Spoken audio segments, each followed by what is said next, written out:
vous connaissez la capacité des ménages à acheter, qui tient compte évidemment de l'évolution des conditions de crédit, qui tient compte de l'évolution des prix, là les prix constatés sur chacune des villes, mais qui tient compte aussi de l'évolution des taux d'apport personnel. Parce que il est clair que quand on achète dans une ville, le taux d'apport personnel n'est pas exactement le même sur Paris que sur Strasbourg ou sur Montpellier, notamment. Et que pourrait-on dire si on prenait des villes qui sont des villes moins importantes, comme Saint-Étienne, par exemple. Bon, toujours est-il, on le voit bien, sur un an, nous sommes sur une baisse de la capacité à acheter sur Paris, sur Bordeaux, sur Toulouse, Lyon, Strasbourg, et puis nous conservons la spécificité méditerranéenne.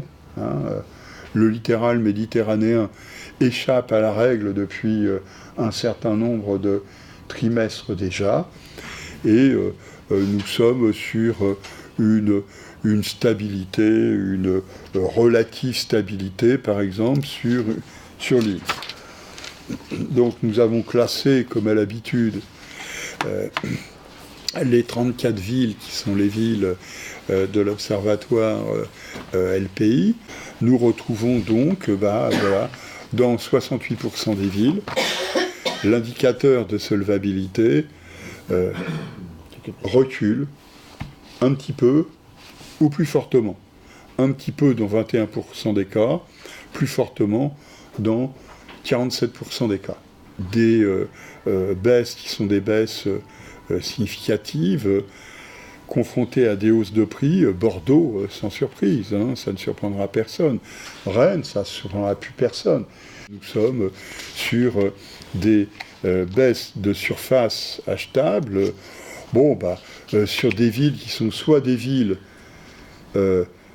situées sur des territoires où la pression de la demande et la hausse des prix a été sensible, très sensible, ou au contraire sur des territoires, on va dire, qui ont moins bénéficié d'une activité soutenue, par exemple comme Besançon.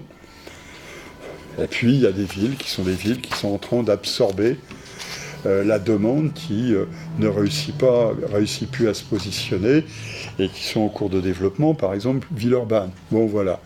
Donc tout ça, ce sont les classements habituels, et nous avons mis ici sur 4 années, donc entre 2015 et 2019, l'évolution des surfaces achetables. Des villes sont des villes où la surface a cru, parce que les prix baissent, et baissent des fois de manière sensible depuis un temps un peu long. Par exemple Perpignan, par exemple Le Havre, par exemple Mulhouse.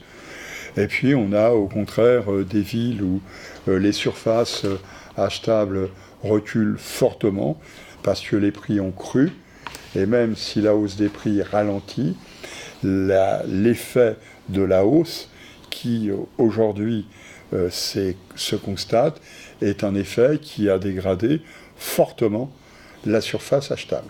Exemple Bordeaux.